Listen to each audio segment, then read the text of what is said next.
Everyone, this is Sajid Ansari. तो welcome है आपका अंसारी मैथ में। आज हम लोग करने वाले हैं टोटली मतलब मेंसुरेशन के जितने सारे फॉर्मूलाज हैं ना उन पे डिस्कस करेंगे वन बाय वन करके। तो फटाफट से कॉपी पेन निकालिए, स्टार्ट करेंगे हम लोग, ठीक ना। तो मेंसुरेशन में सबसे पहले हम लोग डिस्कस करेंगे ना, मतलब छोटा चीज से चलेंगे, ठीक है ना। तो सबसे पहले हम लोग घन के बारे में यानी क्यूब के बारे में डिस्कस करेंगे, ठीक है ना। ठीक है, तो इसमें क्यूब में फॉर्मूलाज क्या होते हैं। तो नंबर 1 में होता है घन का आयतन। क्या होता है? घन का आयतन, जिसका फॉर्मूला होता है a क्यूब। नंबर 2 घन का पृष्ठीय क्षेत्रफल, जिसका फॉर्मूला होता है आपका 6 × a²। नंबर 3 घन का विकर्ण। घन का विकर्ण यानी कि डायगोनल क्या होता है, इसका फॉर्मूला होता है √3 × a। तो यहाँ पे हम लोग समझ लेते हैं कि ये a क्या है। a का मतलब यहाँ पे है भुजा, यानी कि कोई भी भुजा दिया हुआ होगा उससे निकालने होंगे, ठीक है ना। तो क्या क्या होने वाला है घन में। तो घन का आयतन होता है a क्यूब यानी भुजा क्यूब। घन का पृष्ठीय क्षेत्रफल 6 × a²। घन का विकर्ण √3 × a। अगर इंग्लिश वाले लोग वॉच कर रहे हैं तो उनके लिए क्या होने वाला है कि वॉल्यूम ऑफ क्यूब हो जाएगा a cube, area of cube हो जाएगा आपका 6 × a², और उसके बाद डायगोनल ऑफ क्यूब हो जाएगा √3 × a, ठीक है। तो उतारिए फटाफट से, आगे बढ़िए। उतार लिए होंगे, ठीक ना। आगे बढ़े, देखिए। तो हम लोग मिटा दें कुछ चीजें, अब हम लोग डिस्कस करेंगे। मिटा देते हैं, ठीक ना। अब हम लोग इसके बाद डिस्कस करने वाले हैं घनाभ के बारे में, ठीक है ना। यानी कि क्यूबॉइड के बारे में डिस्कस करेंगे, क्यूबॉइड के बारे में, ठीक है ना।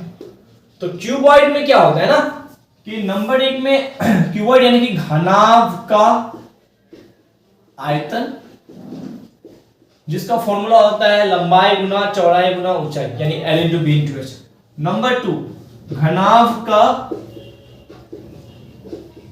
पृष्ठीय क्षेत्रफल, जिसका फॉर्मूला होता है 2 times L × B + B × H + H × L, ठीक है।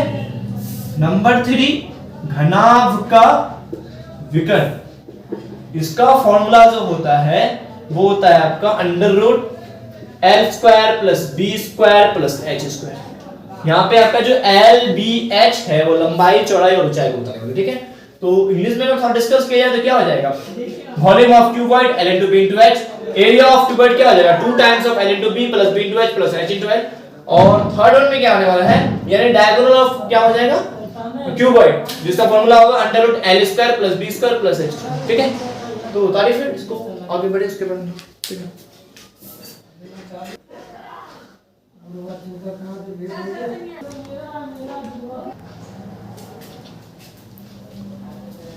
उतार लेंगे आप, चलिए बढ़े आगे, ठीक ना।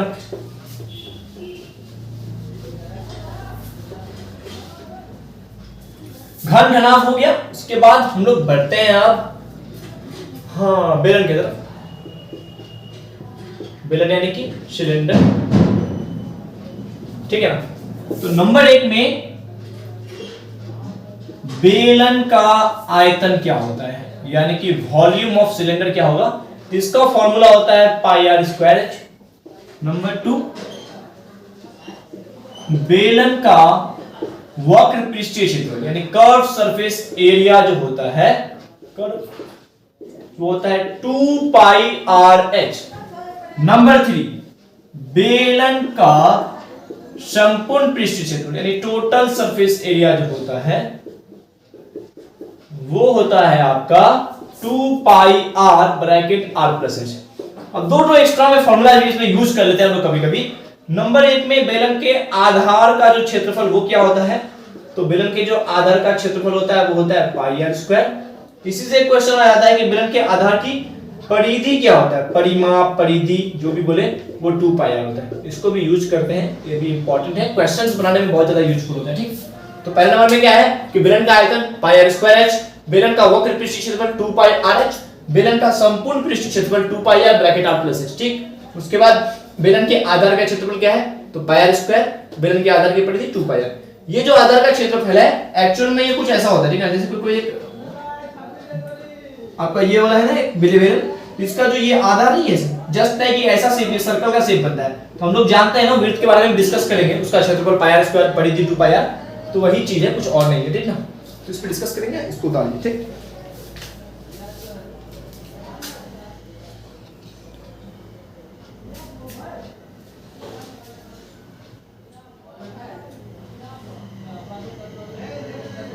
उतारिए आराम से, कोई दिक्कत नहीं है।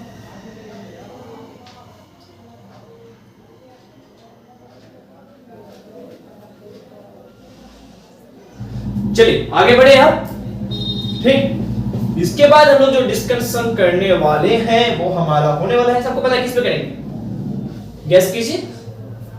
और हम लोग कोण पे डिस्कस करेंगे, यानी शंकु के बारे में डिस्कस करने वाले हैं, यानी कोण के बारे में, ठीक है। तो फॉर्मूलाज पे डिस्कस करते हैं इसका फटाफट से। तो नंबर 1 में शंकु का आयतन क्या होता है, तो शंकु का जो आयतन होता है वो होता है 1/3 पाई आर स्क्वायर एच, ठीक। नंबर 2, शंकु का वक्र पृष्ठीय क्षेत्रफल, तो इसका वक्र पृष्ठ क्षेत्रफल जो होता है वो होता है पाई आर एल। नंबर 3, शंकु का संपूर्ण पृष्ठीय क्षेत्रफल, तो इसका संपूर्ण पृष्ठ क्षेत्रफल जो होता है वो होता है आपका pi R bracket L plus R. Clear है, ठीक। नंबर 4 में फिर उसी तरह कि इसके आधार का जो क्षेत्रफल होता है वो आपका वही पाई आर स्क्वायर, और आधार की परिधि जो होती है वो 2 पाई होता है, एकदम सेम चीज होता है। थोड़ा सा इसको भी एक्सप्लेन कर दे फटाफट से। कुछ इस तरह से शंकु का शेप बनता है, तो ये आधार जो होगा जस्ट लाइक कैसा शेप का दिखेगा, वृत्त के टाइप का, ठीक है ना। तो यही वृत्त का क्षेत्रफल क्या होता है, पाई आर स्क्वायर, और आधार की परिधि 2 पाई, ठीक है। क्लियर होगा, फटाफट से वही देख लें। इंग्लिश में थोड़ा डिस्कस करेंगे तो क्या हो सकता है, volume of cone, area of curve, surface area of cone, total surface area of cone, ठीक है ना। उसके दिया हो जाएगा क्या, आधार यानी एरिया ऑफ आधार का क्षेत्रफल, उसके आधार की परिधि 2 पाई, ठीक है ना। तो उतारिए इसको, आगे बढ़ेंगे फिर, ठीक।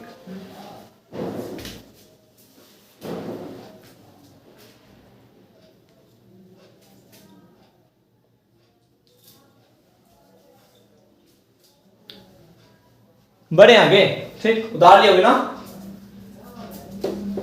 तो हम लोग बेलन कर लिए, शंकु कर लिए, ठीक ना। क्या घन घनाभ हो गया है, यानी कि 4 पे तो डिस्कस कर लिए। नंबर 5 नंबर, ठीक ना। तो 5 नंबर में डिस्कस करते हैं हम लोग गोला पे डिस्कस कर लेते हैं। गोला यानी कि स्फीयर, ठीक है। गोला पे डिस्कस कर लेते हैं फटाफट से। तो उसमें क्या होता है ना, 2 ही फॉर्मूला होता है गोला में, कि गोला का आयतन क्या होता है, तो गोला का आयतन जो होता है वो 4/3 पाई आर क्यूब होता है, याद रखिएगा। नंबर 2, गोला का पृष्ठीय क्षेत्रफल क्या होता है, तो गोला का जो पृष्ठीय क्षेत्रफल होता है वो आपका होता है 4 पाई आर स्क्वायर, ठीक। इसका हम आपको फिगर भी बना के दिखा दे फटाफट से। कोई इस तरह से गोला का फिगर बनता है, तो ये इसका हो गया रेडियस। क्लियर है, ये हो गया आपका गोला, ठीक। तो उतारे फटाफट से इसको भी, ठीक।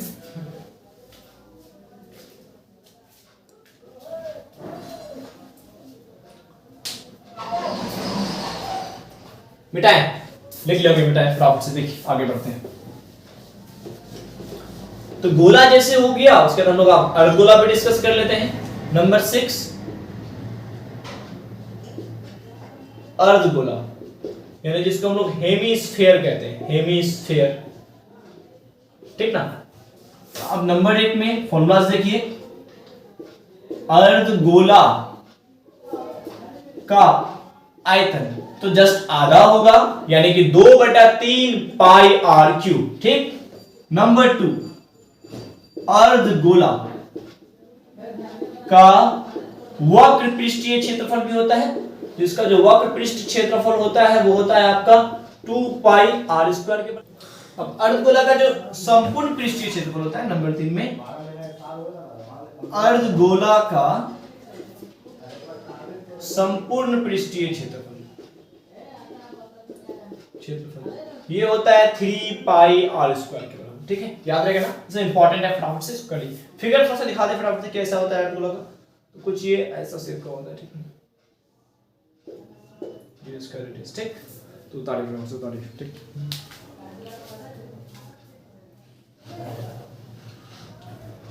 आगे बढ़े।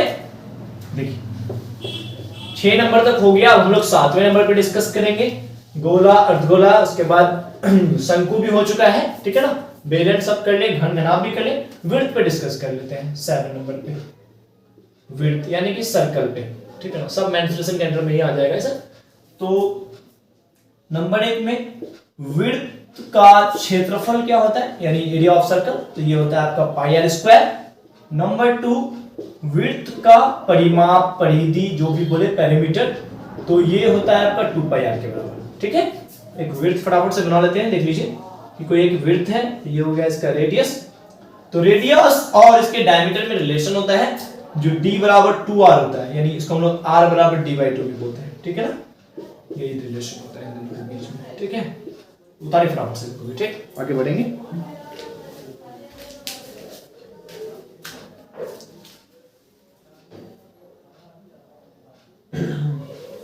बढ़ते हैं आगे ना, छोटा छोटा चीज है।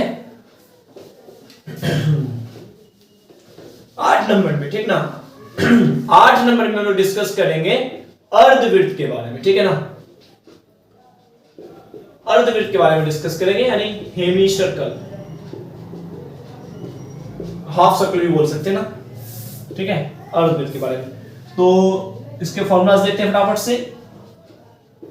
अर्धवृत्त का क्षेत्रफल जो होता है आपका, ये होता है 1/2 पाई आर स्क्वायर। नंबर 2 अर्धवृत्त का परिमाप, तो अर्धवृत्त का जो परिमाप होता है वो होता है आपका r times of pi plus 2, ठीक है, याद रहेगा। एक और थोड़ा सा इसमें याद रखिएगा, तो इसी में ऐड कर दे रहे हैं हम 9 नंबर में, चतुर्थांश को ऐड कर दे रहे हैं, ठीक है ना। तो चतुर्थांश का जो क्षेत्रफल होता है, चतुर्थांश का क्षेत्रफल वो होता है 1/4 पाई आर स्क्वायर। ये कुछ ऐसा होता है ना कि चतुर्थांश का मतलब क्या होता है कि कोई एक वृत्त है, इसका 1/4 भाग, यही यानी यही वाला पार्ट जो है आपका क्या कहलाएगा, चतुर्थांश कहलाएगा, ठीक है ना। जैसे वृत्त का क्षेत्रफल पाई आर स्क्वायर, अर्धवृत्त का 1/2 पाई आर स्क्वायर, चतुर्थांश का 1/4 पाई आर स्क्वायर, मतलब एक तरह से एक वृत्त का क्या हो गया, 1/4 भाग ही हो गया, ठीक है। तो उतना ही 1/2 भाग। और उसके बाद अर्धवृत्त पे बात की जाए, कुछ ऐसा फिगर होगा इसका, ये इसका अर्धवृत्त, ये इसका रेडियस, कुछ यहां से यहां तक, ठीक है ना। क्लियर है बस, और क्या यहां भी दिखा देते हैं। चलिए उतारिए फटाफट से, उतारिए, आगे बढ़ेंगे। 9 नंबर तक हो गया है, ठीक ना।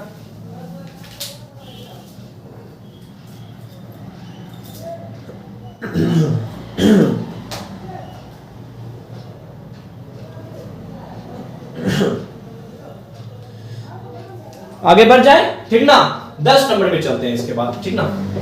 अर्धवृत्त हो गया है, ठीक है ना, चतुर्थांश भी हो गया, वृत्त भी हो गया, तो लगभग मोटा मोटी तो हो ही गया सब कुछ, कुछ चीज बचा है, ठीक है ना। 10 नंबर में हम लोग बात करेंगे त्रिज्यखंड के बारे में, ठीक ना। इसको हम लोग सेक्टर भी बोलते हैं, ठीक है ना। तो पहला है एरिया ऑफ सेक्टर, यानी कि त्रिज्यखंड का क्षेत्रफल क्या होता है, इसका फॉर्मूला होता है θ/360 पाई आर स्क्वायर, याद आएगा। तो इसको त्रिज्यखंड भी बोलते हैं, और कभी कभी इसको लघु त्रिज्यखंड भी बोलते हैं, ठीक है ना।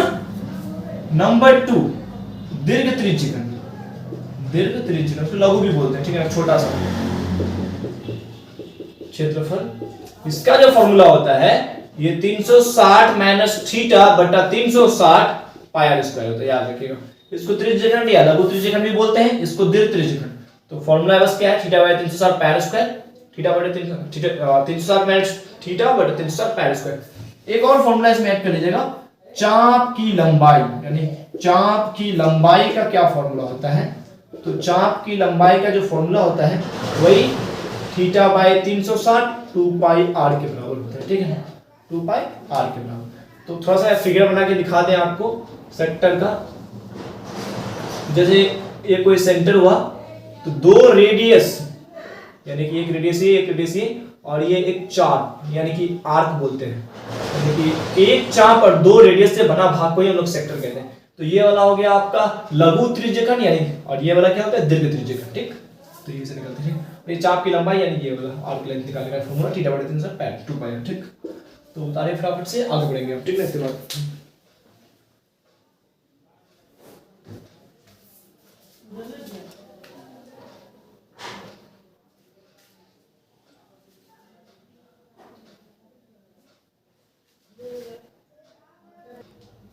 आगे बढ़े।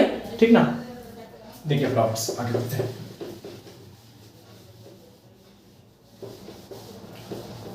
त्रिज्यखंड के बाद हम लोग पहुंच जाते हैं छिन्नक की तरफ, यानी इसको फ्रस्टम भी बोलते हैं, फ्रस्टम।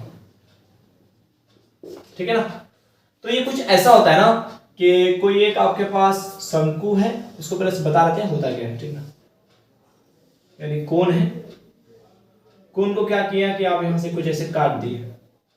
ठीक है ना, जैसे ही काटेंगे तो कुछ ऐसा शेप लेगा ना,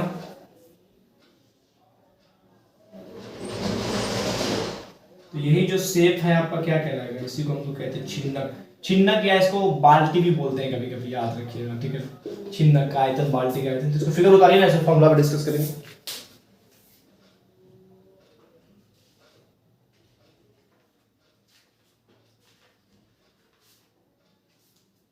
उतारे, देखिए ये इसका फिगर हो गया। ठीक है ना, तो नंबर 1 में लिखिएगा फटाफट से। तो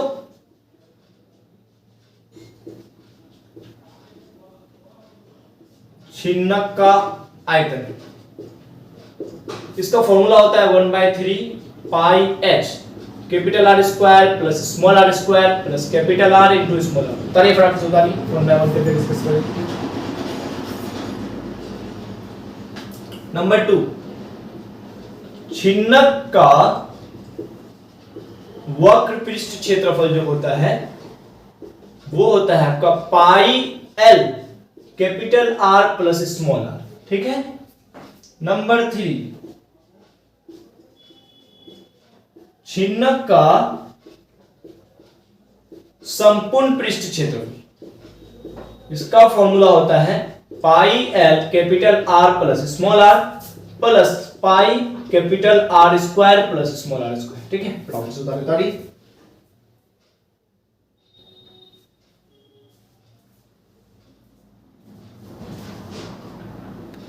एक बार और रिमाइंडर आता है फटाफट से। ठीक है ना, कि छिन्नक का आयतन क्या होता है, तो 1/3 पाई h capital R square plus small r square capital R into small r। छिन्नक का वक्र पृष्ठ क्षेत्रफल क्या होता है, तो पाई l r plus r capital R plus small r। ठीक है ना, छिन्नक का संपूर्ण पृष्ठ क्षेत्रफल क्या होता है, तो वक्र पृष्ठ क्षेत्रफल plus pi capital R square plus small r। ठीक है, तो ये सब फॉर्मूला याद रखेंगे, दिमाग में सेट करके रखेंगे तो ज्यादा अच्छा रहेगा। ठीक है, तो उतारे।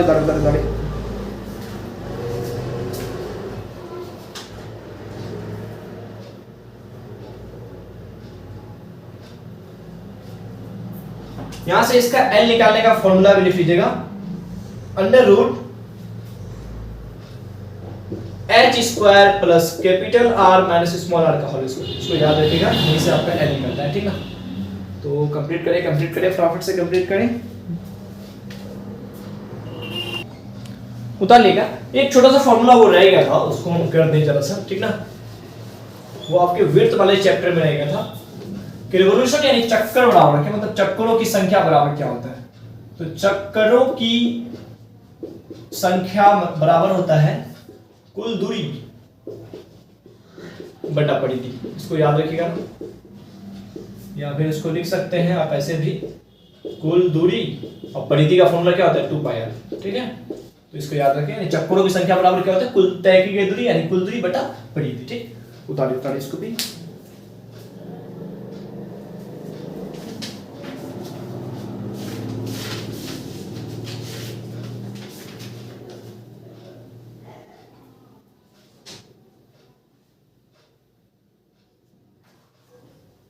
मिटाएं, एक और इंपॉर्टेंट पॉइंट है,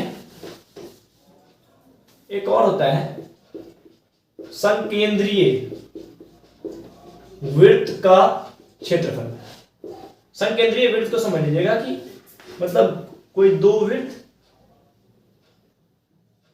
जिसका सेंटर एक ही हो, तो इसका स्मॉल r मान लेते हैं, इसको कैपिटल R मान लेते हैं।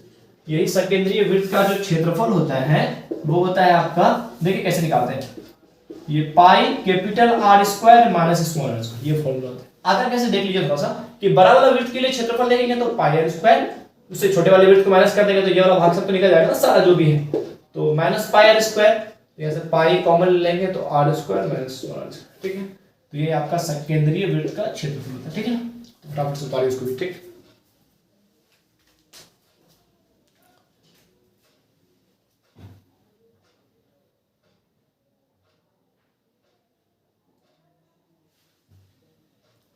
उतार लिए, ठीक। तो मेंसुरेशन में हमारा यहां तक सब खत्म। एक चीज और कि पाई का वैल्यू याद रखेंगे कितना लेंगे मेंसुरेशन में, 3.14 या फिर 22/7, दोनों अप्रॉक्स वैल्यू है, तो जो जैसा जहां पड़ेगा वहां यूज कर लीजिएगा, ठीक है। तो इस वीडियो में बस इतना ही। इसमें हमने टोटल मेंसुरेशन के फॉर्मूलाज को डिस्कस किया है, ठीक है। कोई छूट गया हो तो कमेंट करिएगा जरूर, उसको फिर से मिला के डाल दीजिएगा, ठीक है ना। तो हमारे चैनल को सब्सक्राइब करें, लाइक करें, कमेंट करें, शेयर करें, ठीक है ना। जुड़े रहें अंसारी मैथ के साथ। मिलेंगे हम लोग नेक्स्ट वीडियो में, ठीक। मिलते हैं नेक्स्ट वीडियो, ठीक है। Thank you.